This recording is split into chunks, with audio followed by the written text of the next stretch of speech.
तो चलिए अब बात उत्तराखंड की खबरों की कर लेते हैं। मुख्यमंत्री पुष्कर सिंह धामी ने आज आईएसबीटी का औचक निरीक्षण किया है। इस मौके पर उनके साथ परिवहन विभाग से जुड़े अधिकारी भी मौजूद थे। उन्होंने आईएसबीटी पहुंचकर यात्रियों से बातचीत भी की है, बसों की स्थिति का जायजा लिया और परिवहन निगम के बारे में यात्रियों की राय भी उन्होंने जानी है। तो वहीं सीएम धामी ने बुजुर्ग महिला यात्री के साथ चाय पीते हुए परिवहन व्यवस्था पर चर्चा भी की है। इस दौरान सीएम धामी ने साफ सफाई व्यवस्था को लेकर विभाग को निर्देश भी दिए हैं। बसों के सही संचालन के लिए विभाग को निर्देशित किया गया। सीएम धामी ने कहा कि यात्रियों को किसी भी प्रकार की कोई भी असुविधा नहीं होनी चाहिए। सीएम के औचक निरीक्षण से अधिकारियों में हड़कंप भी देखने को मिला है।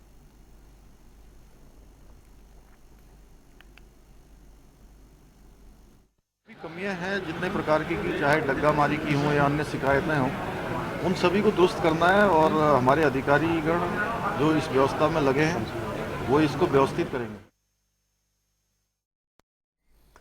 और वहीं यूकेएसएसएससी के नए अध्यक्ष गणेश सिंह मर्तोलिया ने आज अधीनस्थ चयन आयोग के अध्यक्ष पद का कार्यभार ग्रहण कर लिया है। वहीं जनता टीवी से खास बातचीत में आयोग के नए अध्यक्ष ने अपनी प्रतिक्रिया भी, उन्होंने प्राथमिकता जो उनकी रहेंगी वो गिनवाई है। और नवनियुक्त अध्यक्ष गणेश सिंह मर्तोलिया ने कहा है कि शासन ने उनको एक बड़ी जिम्मेदारी दी है और वो जिम्मेदारी को बखूबी भी निभाएंगे और भविष्य में यूकेएसएसएससी के ऊपर इस तरह की कोई शिकायत ना हो, इसका पूरा प्रयास भी किया जाएगा।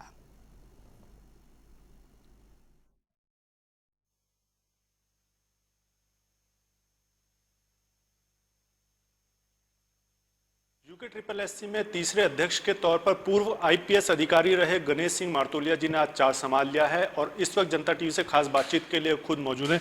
सर, आज आपने विधिवत चार्ज ग्रहण कर लिया है, तो क्या कुछ प्राथमिकता रहेंगी, तैयारी किस तरह से? अभी तो चार्ज लिया है मैंने और मेरा पहला ये होगा कि जो हमारी यूके के भरोसा लोगों का वहाँ नहीं हुआ, भरोसा नहीं करते हैं लोग बात, उस तरह की एक छवि बन गई हमारी कि यहाँ बदमाशी होती है हमेशा, ऐसे एक इमेज हमारी बन गई है। और मेरी कोशिश ये होगी कि हम इससे बाहर करें इसको। हमें अपने काम से और अपने तरीके से अपने एक ट्रांसपेरेंसी जो पारदर्शिता से काम करें और इसकी एक अच्छी इमेज और एक अच्छा विश्वास पब्लिक में, यूथ में, उत्तराखंड के लोगों में हो, उसको रिस्टोर करना ये हमारी प्राथमिकता होगी और इसके लिए हम लोग पूरी कोशिश करेंगे। सर, 2016 में राज्य गठन से लेके इसके अभी तक की जितनी भी परीक्षाएं हुई हैं सभी शिकायतों भरी रही हैं, चाहे मौखिक चाहे लिखित में शिकायतें हुई हैं, वो कैसे दूर करेंगे? क्योंकि कोई भी युवा अगर परीक्षा की तैयारी करता है तो पहली उसकी शिकायत यही होगी कि इसका सत्यता क्या रहेगी। नहीं, वो जो मैं वही कर रहा हूँ ना, भरोसा इसीलिए नहीं रहा कि हर एग्ज़ाम क्वेश्चन हुए, हर एग्ज़ाम में शिकायत हुई, तो भरोसा कैसे होगा फिर हमें?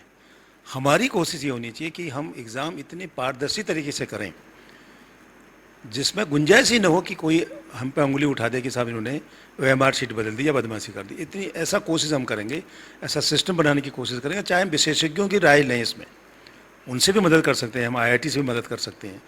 कई एग्ज़ाम होते हैं जिसमें देखो इतने एग्ज़ाम होते हैं हिंदुस्तान में, कहीं पर कोई बात नहीं आती, बड़े बड़े एग्ज़ाम होते हैं, लाखों के एग्ज़ाम हो रहे हैं।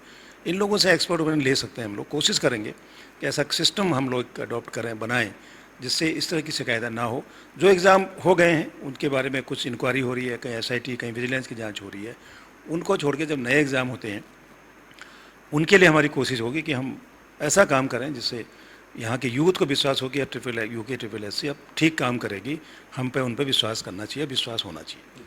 सर, आप आयोग के दफ्तर में पहुंचे हैं, अधिकारी कर्मचारियों से आपकी बातचीत हुई है, किस तरह का रवैया लग रहा है? क्योंकि पिछले दिनों का जो भी घटनाक्रम रहे हैं वो सबके सामने है, पूरे चर्चा में है, वो किस तरह से आप दूर करेंगे पूरे घटनाक्रम की स्थिति? कल मैंने 11:30 बजे अपने सभी कर्मचारियों के दोनों मेंबर को मैंने मैसेज किया कि कल वो भी रहेंगे। 11:30 बजे हम मीटिंग करेंगे, कर्मचारियों से बात करेंगे, इस जो घटनाएं, जो एफआईआर हुई है, जो जांच हो रही है, उसकी चर्चा उन लोग करेंगे, वो क्या, इसके बारे में उनका क्या कहना है। मेरा ये भी काम होगा कि जो हमारे यहाँ काम कर रहे हैं उनका मनोबल भी बनाऊँ कि वो भी आज जो मुझे थोड़ा बहुत जानकारी मिली, वो भी थोड़े मॉरल उनका भी थोड़ा सा डाउन है और वो कोई भी काम करने, कोई पेपर देने से पहले थोड़ा सा शंका उनको हो रही है। तो कल मैं उनके साथ बैठूंगा, उनके साथ चर्चा करूंगा, ओपन मीटिंग करूंगा, दोनों तरफ से चर्चाएं करेंगे और उनके चीज़ों को भी हम देखेंगे। अननेसेसरी किसी का हरेसमेंट न हो, ये भी हम इंश्योर करेंगे। अननेसेसरी अनावश्यक किसी कर्मचारी को हरेसमेंट कोई एजेंसी न करे, वो भी हम इंश्योर करेंगे। और जिसने किया है वो भुगतेगा, उसके खिलाफ कार्रवाई हो रही है, कोई दिक्कत उसमें नहीं है।